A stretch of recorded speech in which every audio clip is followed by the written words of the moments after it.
Hello everyone, welcome to Global Government News. Today is Friday, May 25th, 2012, and I'm Darko. You can check out my website, it's ggnonline.com, and on YouTube it's ddarko2012 and ddarko2013. So, if you're new, all the headlines and links will be posted in YouTube's video description. Alright, this first article I have up and this first video is going to be mostly about the economy. So, real U.S. deficit in 2011 is $5 trillion. A typical American household would have to pay nearly all of its income in taxes last year to balance the budget if the government used standard accounting rules to compute the deficit, USA Today analysis finds.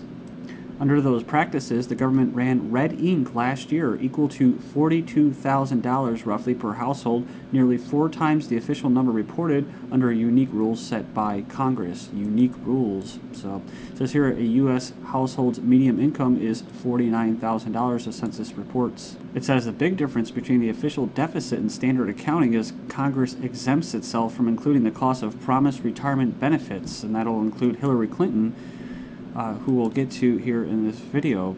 It says here, U.S. poverty rate for women and children hits 17-year record high. The U.S. Census Bureau annual report reveals that the poverty rate among American women and children reached a 17-year high in 2010, standing at 14.5%. So it indicates that women's poverty rate in the U.S. Is over 17 million people, and 15 million American children, the highest in roughly a decade. While it added that the total of 1 million American children have been added to the U.S. poor population in a one-year period between 2009 and 2010 alone. And you remember me covering the toll roads. This article states looking to new tolls to pay for highways. We found this article, $520 toll late fee does not fit the crime, says a penalized driver. So he says that the state is hitting him hard with huge fines for not paying the toll for crossing the State Route 520 floating bridge, but he says he never received the bills in the mail. He said 8 trips to the east side and back, and I'm looking at $674. So the representative from the Department of Transportation was quoted as saying, if you do cross the bridge, pay your tolls just like you would pay your parking downtown, just like you'd pay taxes that already go towards the roads. So Stone added that by getting the prepaid good-to-go pass, that's Easy Pass, they have them everywhere in Illinois, Indiana, where I live, and it says drivers can avoid dealing with late fees. So that's basically discrimination. I'm not sure if you've ever driven and paid with cash, but it just basically makes it easier to go through the little checkpoints, because that's what they are. They're little checkpoints. You can see all the stuff. You can see the little panel above your head when you're paying for the toll. The big panel that's above your head that could see through your car, basically X-ray. Cameras front and rear. They even have a setup, little embankments kind of in between, so that when you're in there, the gate goes down. You're locked in. They even have an option for gates behind you and like a little, kind of like a roving guard that walks back and forth. But you of course pay for that checkpoint. But these easy-go passes, yeah, it's also you can kind of go whizzing through while everybody sits and uses those machines. That kind of miraculous, isn't it? All this technology that we have, and still where before you could just kind of toss maybe a dime in those little things. You don't even have to stop moving. You just kind of toss the change in the little baskets. I remember that when I was a kid. Because why? Because the tolls weren't that much. They would be maybe 25 cents for toll. Now the same tolls, I remember, they were around 20 cents, now are $1.50, if not more. So now you have to use bills, right? You can't use change because they've just skyrocketed so much. So now they have these things you put the dollars in. You think they're going to make those easy? Oh, no. No, they don't. And I've seen people about lose it in those things. I've almost lost it in those things when they don't work, when those machines don't work. And that's for a reason, is to get you, just like in the airports, on the special good to go, easy travel, right? Where you just basically surrender everything that they want you to do and capitulate, and then you can move freely and avoid long lines. So yeah, like I said, states are looking to new tolls to pay for highways because they didn't pass a gas tax. So, and it says here drivers paying more for tolls using toll roads. So they're already paying more for the tolls, and then they're going to make more roads into tolls. So 35,000, almost 36,000 arrested yesterday, and it goes on there talks about the amount of people that have been arrested or are arrested every single day for non-violent crimes, which is a big deal, makes up the majority of people. It says here 35,000 Americans arrested on a daily basis. So here's the big kicker, right? When the bond is posted, because this is a big business too, this isn't real justice. It's not, you know. If it was real justice, you'd be able to shoot somebody in the head if they try to steal your property or they harm your family or yourself, right? You should be able to do that, but you can't. You can't, because they have to get in between and say, this is justice. You're going to pay this money and this money that you don't have, and then somehow that's going to be fair. You're going to end up losing money.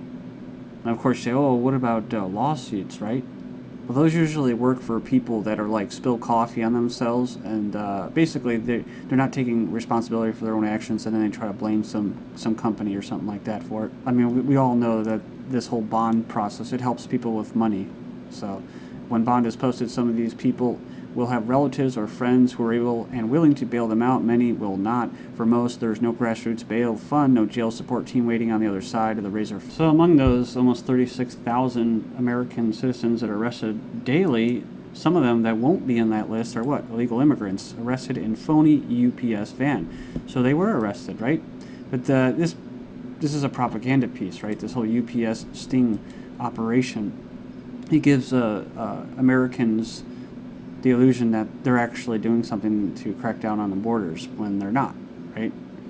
They're not. So we know what? We know the first time since Depression, I've covered this just recently, more Mexicans are leaving the U.S. than entering. So they're leaving. They're, you know, I guess you could say fleeing, whatever. They're getting the hell out of here. And that's why you have what? Michael Bloomberg of New York is planning to save this city by what? Suggesting that the federal government's deliberately force large municipalities to take in immigrants as the only hope for salvaging their battered economies. So he criticized Obama for deporting more immigrants. Well, it's not that they're doing that, it's just that they're leaving. So he spoke at a forum timed to release of a new study titled Not Coming to America, Why the U.S. is Falling Behind the Global Race for Talent. It should be titled what? Fleeing America because the United States is falling behind in the global race for slave labor. But yeah, I mean, they're going to have what? Aerial drones patrolling the border. So, and it's for what? It could be anything. It could be weapons. It could be narcotics. It could be people. But we know that what? That the governments themselves are actually bringing guns into the drug cartel's hands. That's right.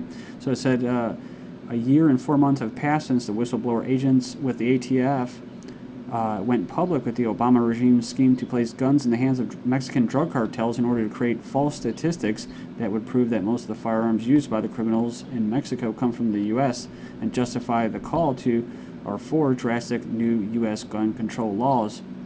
But it says, although the legal plot was brought to an abrupt end, apparently the U.S. border agent used a scheme as an inspiration for his own personal Fast and Furious operation. And those drones are usually used for what? Those drones are usually for making sure that certain types of drugs from certain types of people go through, and that other competing ones that don't, whatever, pay off, whatever the payment is, that they don't go through. So, in other words, only authorized illegal drugs are allowed to go through. So, but yeah, but we have this. Banks financing Mexico gangs admitted in Wells Fargo deal. So yeah, it goes on there and it says that laundering money. The smugglers had bought the DC-9 with laundered funds. They transferred through the two biggest banks in the U.S., Wachovia and Bank of America, Bloomberg reports. And we have former J.P. Morgan lobbyist manages the banking committee that's expected to investigate J.P. Morgan's trading loss. So this makes a lot of sense. It's the same type story with this. I mean, it was actually Wells Fargo or Wachovia, maybe the same thing, but they were actually in charge of what? Monitoring and investigating themselves. So this is kind of standard policy. And when crazy things happen and the economy gets bad, what? People are going to get desperate. So this is near my neck of the woods. Valparaiso standoff ends hostages free. So police in Valpo, Indiana say that a gunman who had several hostages inside a real estate office shot himself, ending a standoff that began Friday morning. So wow, I thought he was dead. He is being treated for 2 self-inflicted gunshots to the head. And where was it? Oh, it was the Prudential Executive Group. He says that the man went into the business because he believed someone there owed him money. So apparently the guy was there on Thursday to express his displeasure with them, and it followed by what? The police officer said, "We do train and we do work well together with other agencies. I know, this is the county seat, and they have a humongous police state." One of the comments said, I don't necessarily agree with all of it, but you never know, he could be a hero. Obviously, he won't be getting his money. In best case scenario, he'll be in jail, but if he was truly ripped off by this company, they'll surely think twice before doing it again. Hillary Clinton hits black helicopters crowd to push sea treaty, so she took on conservative forces that twice have blocked ratification of the United Nations Law of the Sea Treaty, calling its crucial U.S. economic and strategic interests in the Pacific and elsewhere. The top American diplomat, or now a technocrat, she's a pure globalist, said that some of the arguments against the treaty, quote, cannot even be taken with a straight face. She's kind of smiling there, smirking. She says that this includes claims that the United States would have to pay a, quote, UN tax, that it would give the UN power over the U.S. Navy, and it would erode U.S. sovereignty. Honestly, I don't know where these people make these up. She chided critics who object to the U.S. joining any UN treaty, saying, quote, of course, that means the black helicopters are on their way, quote, a reference to conspiracy theories about a world government. As if there isn't one, right? That's why I call my thing GGN, Global Government News, as if there isn't one, right? It's a play on words. So an Idaho senator said, I hope you weren't scoffing at us. There's some good stuff in here, but if we give up one scintilla of sovereignty that this country has fought for, bled for, has given up our treasure and the best that America has, I can't vote for it, he said. It involves the seafloor, where they can find rare earth minerals to make mobile phones and flat screen TVs. So hey, we gotta do it. We gotta keep our mobile phones and our TVs going, right? But some of you are already aware that we already have seceded our sovereignty to the United Nations through what? World Heritage and Biosphere Reserves of national parks. And here's the pictures that she took. This is just in the Smoky Mountains from 83.